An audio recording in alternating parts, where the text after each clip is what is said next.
Hello there. Now, you're not used to seeing me at this time of night. I'm certainly not live. I had quite a day today. I'm actually all comfortable. See Malibu like running in the background. I pinned them up all day. Penned them up all day because I had a major presentation today, and I spent most of my life, most of my life on stage. And I left it for a really long time. I have not been on stage, maybe like in this show type of thing, but mm, not in a speaker kind of role in a lot of years. And I'm stepping back onto the stage, both virtually and in person, which is exciting. In fact, I have one coming up in the Ozarks in September, which I'm excited about. But I decided to, so I'm comfy now. I was all suited up earlier. That's why you still kind of like see some nicer jewelry on because I just got comfortable. I decided to come on and share a little bit about what I spoke about today, um, and elaborate a little bit more, since in this space I get to be free, and I get to share and look at your comments and feedback, and with my own tribe, right? The tribe I was with earlier this afternoon, if you will, all new people essentially. So tonight's episode is totally live. It's totally unscripted, with the exception of a couple of pieces that I learned, in preparation for for the earlier show today. Um, trust, trust, and I asked in the event today, and I'm going to ask you too. Show of hands, or make a comment in the chat, or comment below, whichever social media platform you're on, whether or not you trust our politicians, whether you trust our pharmaceutical companies. Do you find that the media these days, by and large, is trustworthy? Do you question? Do you question more than you've ever questioned maybe before? I know I do. I recently flew, and after 12 hours, or 18 actually, I think is what it ended up being, 18 hours in the Atlanta airport, I questioned whether or not the airlines were telling me the whole truth and nothing but the truth. So that may be familiar for you too. Be tough not to in the world that we live in today. So trust, it's at its all-time low. So whether you are a business owner, whether you are an artist, whether you are a health practitioner, it doesn't much matter. We're all in this lack of trust soup that surrounds us. And we have reason to question. This is not unfounded. We have reason to question it. The question is where's the opportunity? I mean, if you're a business owner, you're guilty before even proven innocent these days on trust. So that's where the work that I do comes in. I work with companies and individuals to 10x their trust so they can 10x their profits. Now, I want you to really take that in. 10x their trust. What does that mean? Well, that means if a business invests $1,000 into their business trust, that it will return to them 100% times 10. That's how powerful trust is, you see? So when I work with people, they'll say, well, that's a big promise. Yeah. And it isn't for the faint of heart, but it's actually not as complex as you think it might be. How do we do it? You tell the truth. I know it seems like a shocking and profound foundation. You tell the truth. You lift up the hood, whether it's your life, your business, and you get real, both first with yourself and then with your employees, your team, your community, your customers, your patients, whatever might be relevant for you. Getting truth first. And we know truth, right? Most of us. If we peel it back and the glitz and the glamour, We know truth. It resonates with us in our bones. We know it when we see it. We know it when we feel it. We know it when we hear it, by and large. I'm not going to say I've never been bamboozled, right? I definitely have. Oof. I definitely have. So, but by and large, I'm learning more and more. You know, trust your intuition, your gut, when presented with a truth, and do your own gut check. Does that resonate with me? Does that feel right? Am I saying no or I don't believe just because it's an old belief system I'm operating on? You know, you got to update your belief systems and the hardwiring that you're running on too. You know, there's accountability within the business and the individual to say, is that an old belief? You know, can you imagine if you never updated your phone? Could you imagine if you never updated the software on your laptop? You'd be in real trouble, right? You got to update the software. So if you've done that work and you're saying, yes, I'm open. I don't have all the answers. I don't know. I'm adaptable. I'm malleable. I'm ready to be curious and to learn. If you've asked yourself those base foundation questions, then do your gut check and allow your intuition to flow. Is that trustworthy? Is that information? Is that person? Do I feel like there's a congruence here? Do I feel it in my bones and in my blood that this is real for me? And of course, we often find what we go looking for. There's that component too. What I want to tell you is that starting with the truth, the core truth, the essence of it, even the itsy bitsy sticky hard parts that you're probably avoiding, lift up that hood in your business, lift up that hood in your life, and first get real and get to the core truth of what's really going down, what's really happening. The second thing is that we have to make a promise and keep it. To be your word, to be in integrity, make a promise and keep it. People want you to make them a promise, you see. And then that promise is memorable, it's repeatable, and it's worth believing in. It's worth being in because it inspires you. You want to be a part of the momentum that promise is all about. And then finally, the stories and the words that you tell yourself, your team, your customers, the public, your family on an individual level. What are the words you use? What are the stories you're telling? For a business, I'll write signature stories that sync up with their sales funnel, for example. And they prove the promise is true across every moment of their business, from the website to the waiting room. I had a client once that was an OBGYN practice. We were together for many years. When I asked them, when we first started together, I asked them the same question I would ask you is, what would have to happen for you to be happy with your progress? It's a Dan Sullivan question, the X factor question. We're talking about trust as the X factor today.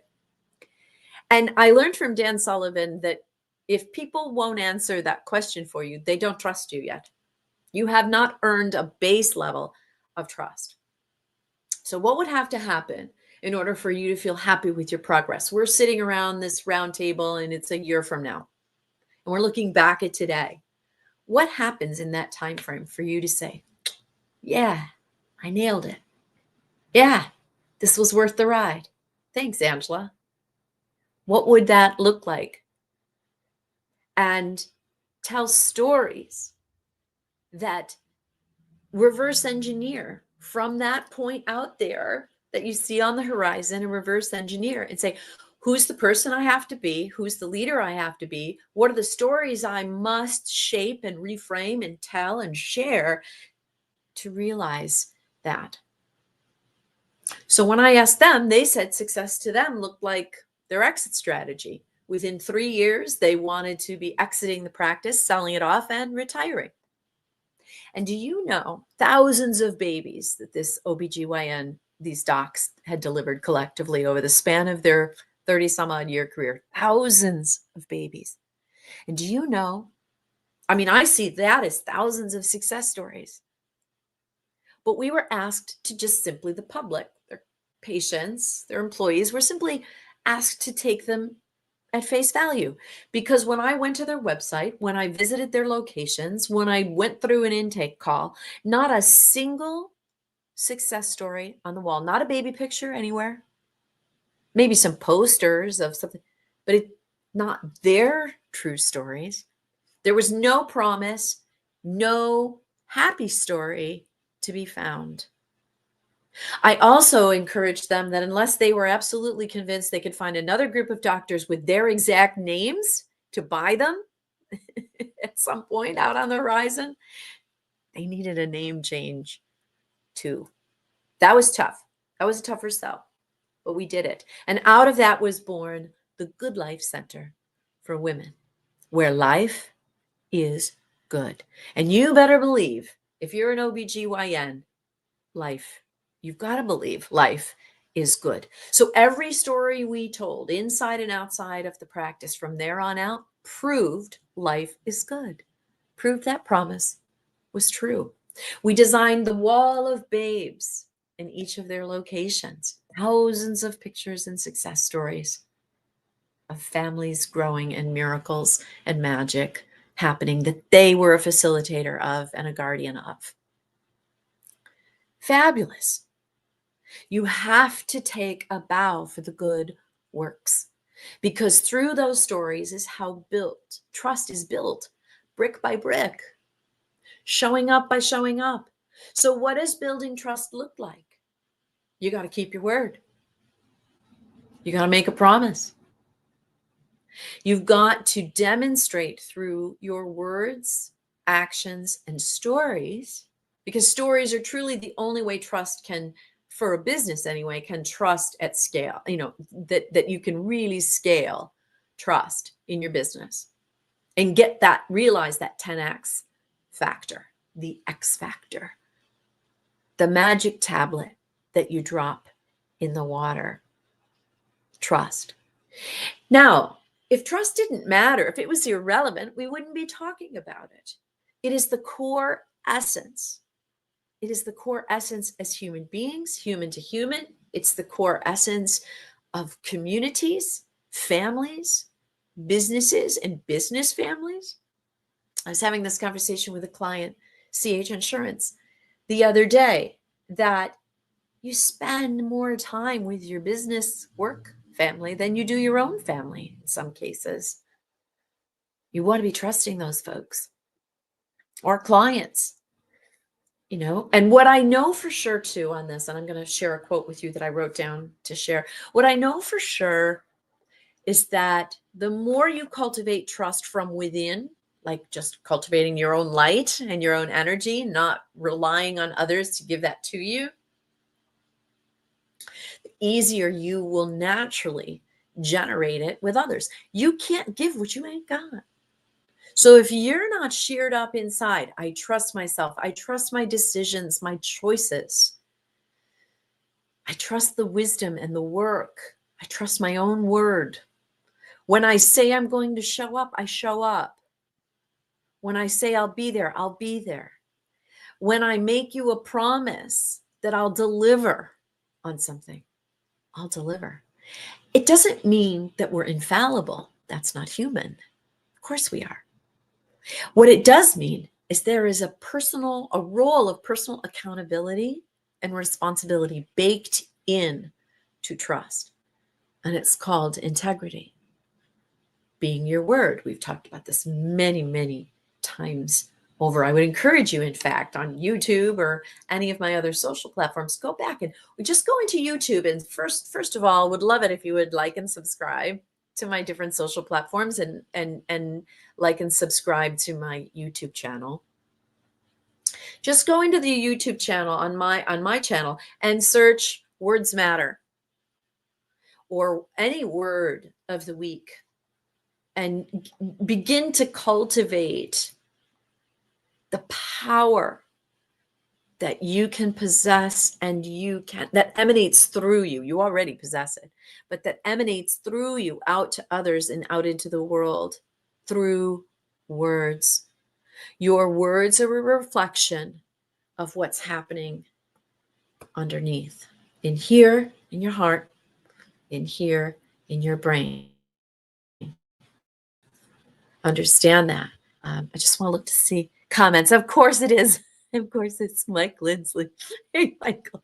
Thank you. One of my biggest cheerleaders and champions. I love you. I love you. Thank you for your bright light and your talent and your energy and unwavering commitment to your clients, to my clients that you support, certainly, and to me. Thank you. So here's the quote. Stephen Covey. Now, whether you've been in business or not, whether you recognize this name or not, I would encourage you to look him up. I don't necessarily subscribe to everything that Stephen does, but he is a grandfather, if you will, of some basic success habits and business management and prosperity and sales and leadership, etc. And he says, trust is the glue of life and the most essential ingredient in effective communication. So I want to take you back to the very beginning of tonight's episode. Show of hands. Who's questioning the communication that's coming to us from and through media companies, through our governments, through governments around the world, through our pharmaceutical companies, through our healthcare providers? Who's questioning that? Nearly everyone. And if you're not questioning that, there's a bigger question at play in your life. And it isn't a question of I'm walking around paranoid. I think many of us are saying there is a better way. Let us together recognize the old systems crumbling out of necessity to build new, better, truthful, and integrous systems in their place. And we don't need to agree politically. I don't care where you are. I really don't care where you are on the spectrum, short of radical to the point you're harming anyone verbally, physically, or otherwise, okay, mentally, emotionally, etc. I don't care where you're on the spectrum. Common sense says change and questioning and be curious and leaning in and asking what if and admitting that there is no singular one right way. That is common sense. That's nature. So if you're fighting that, you're saying, no, this is the only way. You're fighting nature. You're fighting a losing battle. And it doesn't help you. And it doesn't help your family. It doesn't help any of us. Coming together in disagreement is diplomacy, is nature, is natural. Cooperation is natural. And when there isn't, it breaks. And everybody loses. Everyone loses. There is no one right way. Besides, so rapidly, what maybe was perceived as right because of a certain set of circumstances over here could be different tomorrow. That's the flux and the movement that we're in on planet Earth right now. So, okay, I tend to, I want to bring myself back in. So what did we say? The pillars of trust? Truth. Making a promise and keeping a promise. Being integral with your words. Integral. From the wordsmith here. I'm questioning my own. I think it's because so many, I've been in a workshop from like 10 o'clock until 4:30 today, and now I'm doing this. So that's probably why I'm a little bit, but make a promise, keep a promise, you know. Promises don't have to be flashy. They just have to be lived. They just have to be kept. They, of course, not flashy, but you want them to be relevant. There are some rules of the game, if you will, that I follow when designing a promise for a company to ensure its success and syncing up with people. You want to be sure maybe I'll just do a blog post or a LinkedIn article on this. I don't want to do a lesson on brand promises tonight, but there are some rules of the game that you want to follow, you want to adhere to ensure effectiveness and long shelf life. And you want your customers to be able to remember it, to repeat it, to be that champion for you in the rooms when you're not present. Word of mouth is vitally important for any business. Vitally important. So that brand promise is the cornerstone of that. And then prove that promise is true with stories. Not a lot of bravado and hollow words and empty promises. They need to be filled with stories that demonstrate. People want evidence. They don't need your bravado and your ego. They need evidence. Tell me a story. Tell me a story that inspires me, that transforms my life or business in some way, that makes life easier, that saves me time and helps me be more prosperous with my money, right? More profitable. So when I say 10x, the X factor, 10x, I want you to take that in again. If a business invests $1,000, that is 100% return to them 10 times over. So powerful. Now, trust has always been the X factor. Because where there is no trust, there is no deal. Unless the person's coerced, blackmailed, or otherwise, right? Where there's no trust, there's no deal. And the higher the trust, the bigger, the better the deal. Where everyone wins, rising tide lifts all boats, right? Now, when I say promise, I don't mean a tagline or a slogan. I just want you to sit there right there and common sense wise. You don't need to know my language of business and branding, etc. I want you to think about, make me a promise or tagline. Promise, tagline. By the mere essence of the words, you can sense the difference, the energy of the word. A tagline is something you tag on at the end. I don't need a tag on. I don't need something tagged on. I want you to make me a promise. So says Mr. Customer or Ms. Customer. This isn't a slogan.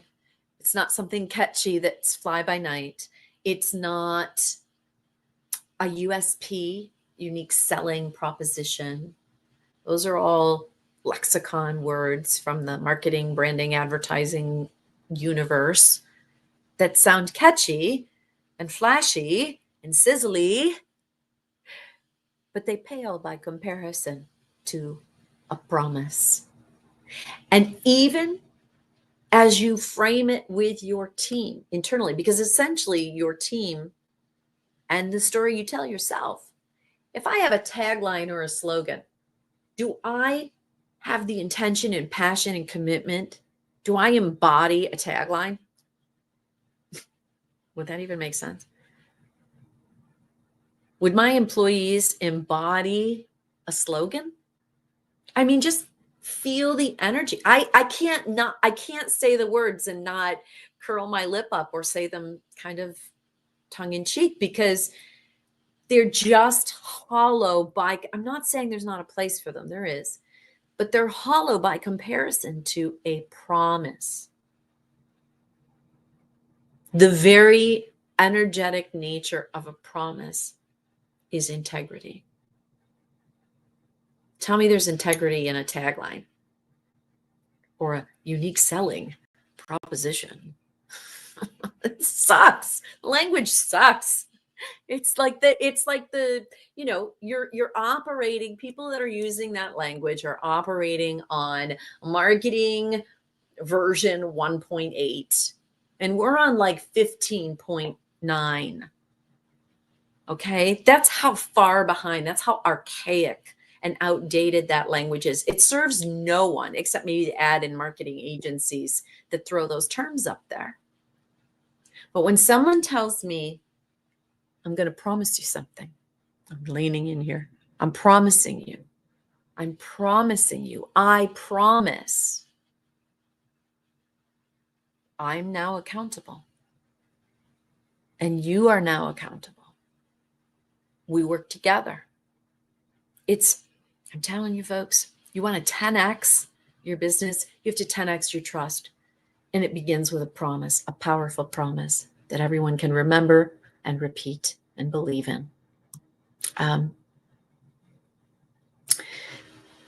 Not just for business owners. And I know I'm using this platform tonight to I've used some business examples, but here's some takeaways for any one of us.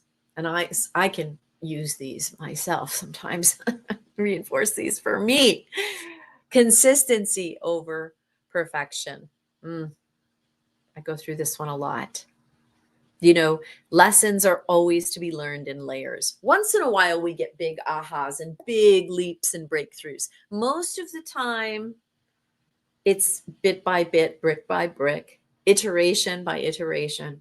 You know, it's like with a client, I have this 1% rule. Every week, we're getting better by 1%. If we're better here by 1%, 1%, 1%, 1% a week, everybody can do 1% a week.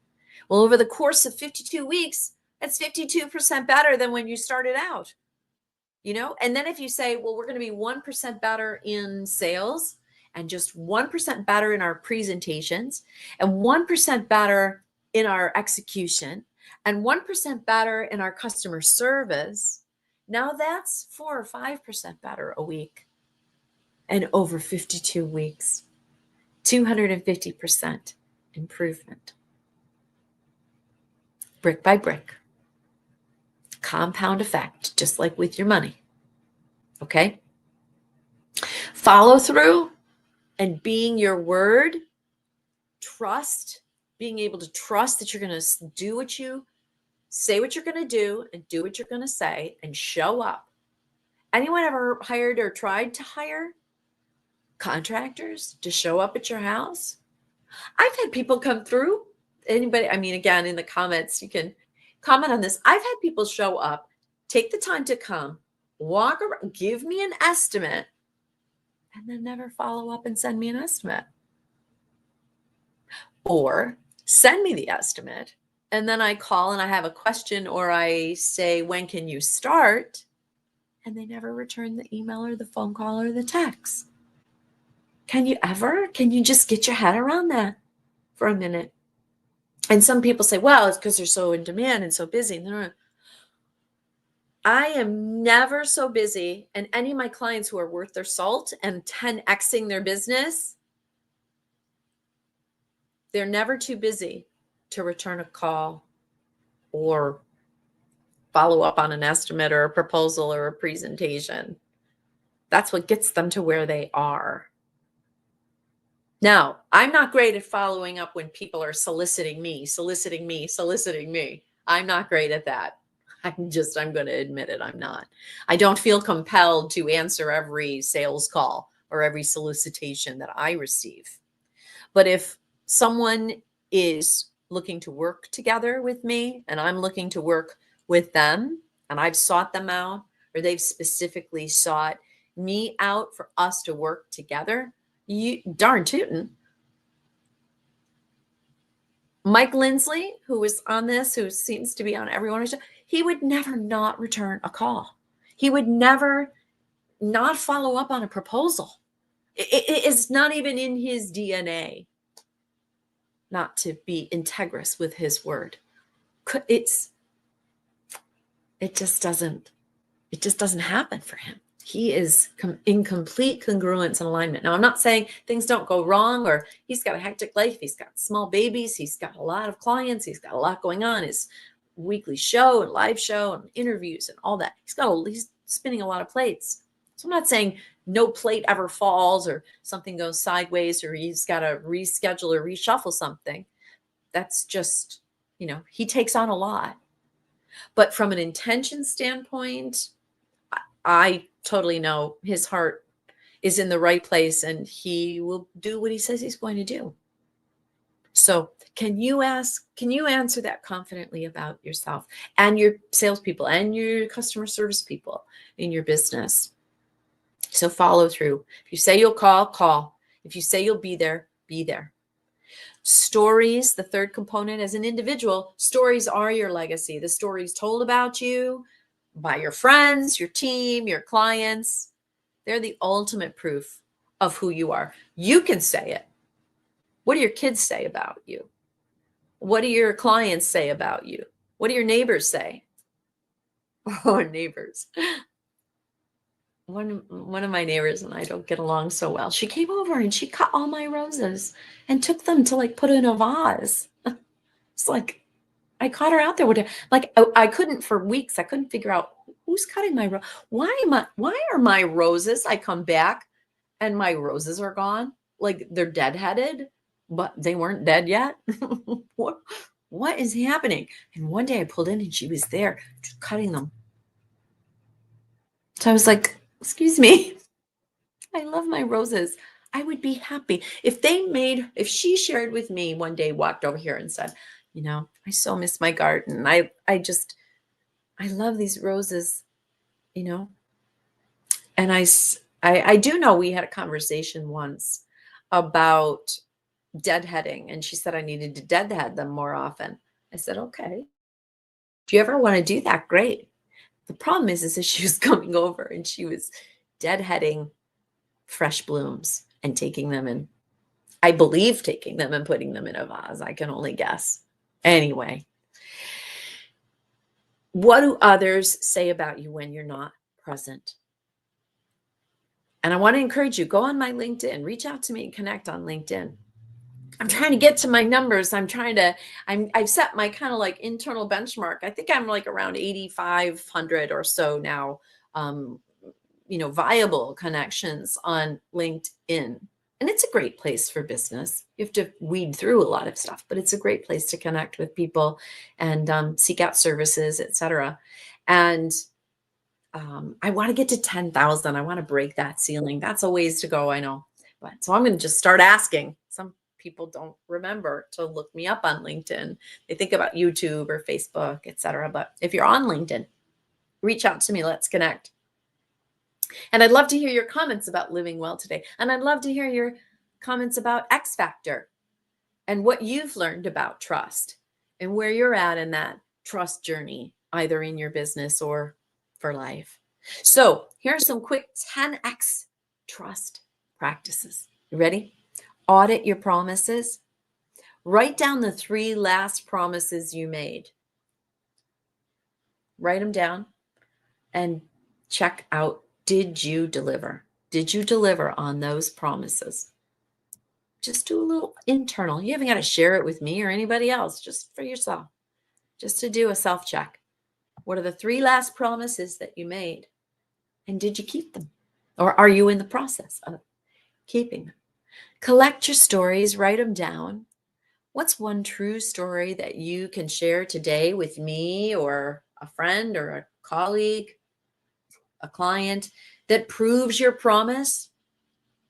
One true story. I shared the Good Life Center for Women, where life is good. I shared that story with you. Ask for feedback. How trustworthy do others perceive you? Be brave enough to ask, to walk into that shadow, and open enough to listen. Be coachable. Sometimes it can be tough. I get it. We feel like we got to put the coat of armor on and have no chinks ever in the armor because it somehow means we're bad or weak or lazy or whatever it is. Stupid. I can be stupid sometimes. I'm a book smart person, but I can pull some stupid common sense things sometimes, for sure. Just ask my daughter or my mom or my brother. Yeah, I can. Yes. Every once in a while, the blonde does come out. It's just a thing. It's there. I won't tell the story tonight, but there's a funny blonde moment story that I had, really funny, years and years ago up in the Adirondacks. I'll share that another time, but someone at some point remind me to tell that story because it's flippin' funny. Ask for that feedback. How trustworthy do others perceive you? Ask the question. A mentor of mine said, Angela, walk into your shadows. Because what happens when you walk into that shadow? If you're standing out here and the sun's shining and you've got a shadow in front of you on the ground, it's big. Next time when you notice that, Walk into the shadow and see what happens to it. What happens? It shrinks. It gets smaller as you walk into it. Well, that is metaphor. It is absolutely true. Might happen literally with the sun and the ground, but for you in your business and in your life, lift up the hood, look at those vulnerabilities, look at the sticky bits, the ugly parts, the things you've probably been avoiding, shoving down, sweeping under, whatever it might be, and do an audit of that too. And say, you know what? Here's a shadow I'm grappling with. I'm going to walk into it. I'm going to walk into it. And watch how through that boldness and that bravery and that vulnerability, really, watch how that untangles the itsy bits around it or whatever might be clinging to it. Yeah. Okay. Here's the bottom line. I did write something down here. I want to just scroll down to. In business or in life, trust decides. It's the greatest lesson of my life in this life is trust. Really deepening my trust, my self-trust and trust of others. It's my lifelong journey.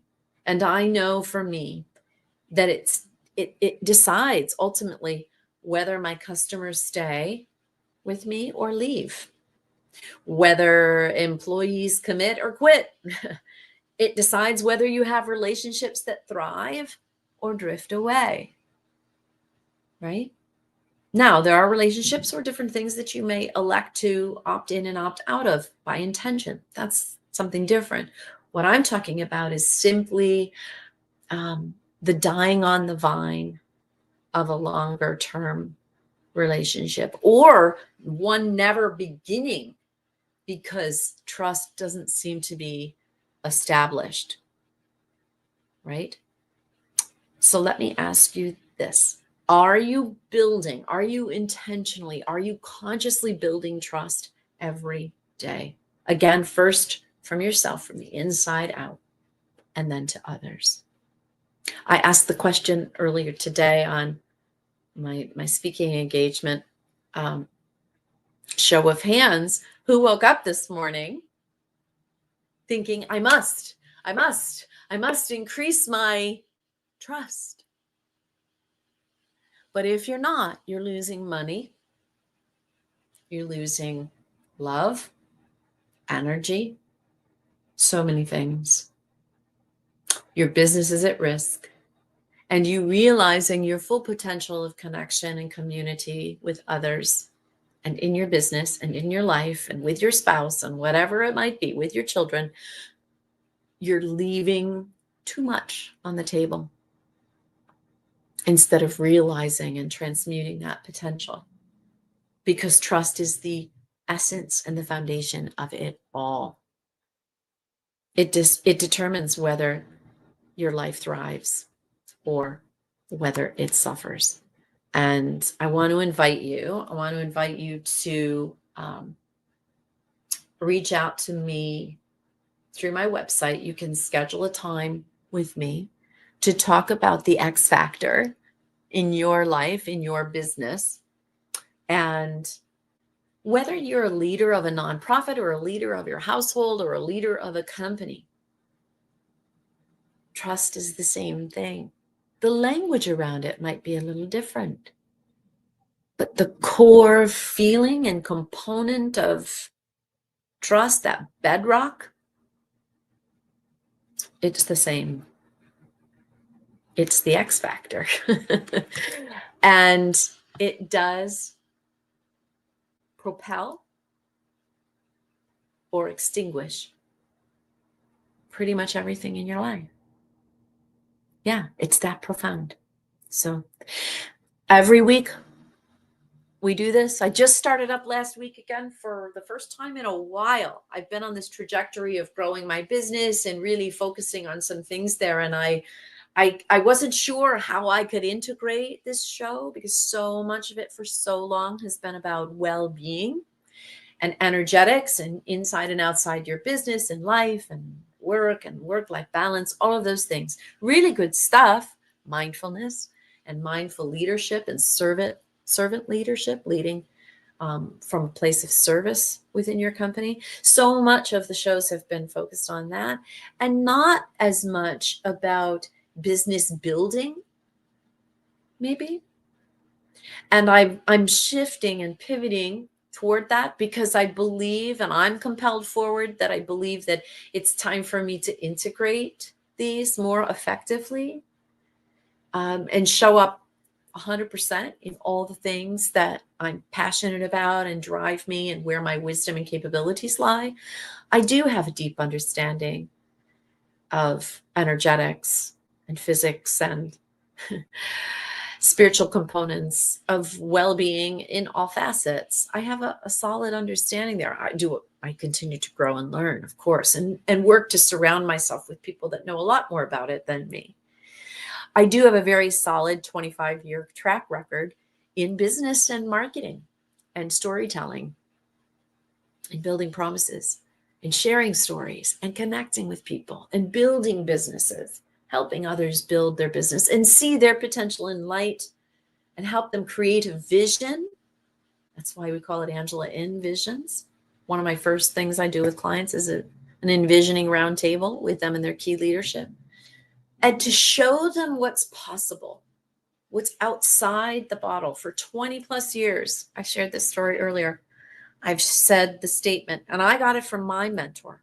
So he knew it for however many decades before me, that you can't read the label when you're inside the bottle. That's why consultants have a role, and that's why storytellers have a role, and that's why coaches have a role, is because our perspective from outside, or whether we're inside, is completely different. I have multiple coaches, multiple. And each one of them kind of in their own right, in their own vertical of wisdom that they offer me. And then it's my responsibility to cull what I need and crystallize and transmute that wisdom for myself as it applies in my life and work. So I encourage you to consider doing that as well. And I mean, it would be an honor, of course, to walk that journey with you and to give you one piece of insight or 1,000. And I can tell you confidently, and my success stories and recommendations on LinkedIn validate this as true. It's not me saying it. I have a lot of people, nearly 100 true stories of people who've done work with me. And we've worked together to cultivate this thing called the X Factor. We've worked together to cultivate trust over the last 2.5 decades. And take a look at the impact I know I can have when I'm part of your inner circle and high stakes conversation about leveling up your trust. So that 10xing your trust, in fact, so you can 10x your business, your life. All right. Blessings to you. I hope to see you again next week. Thank you to all who've been here and who stuck with me. And until then, living well today. That's what it's about. Bye for now.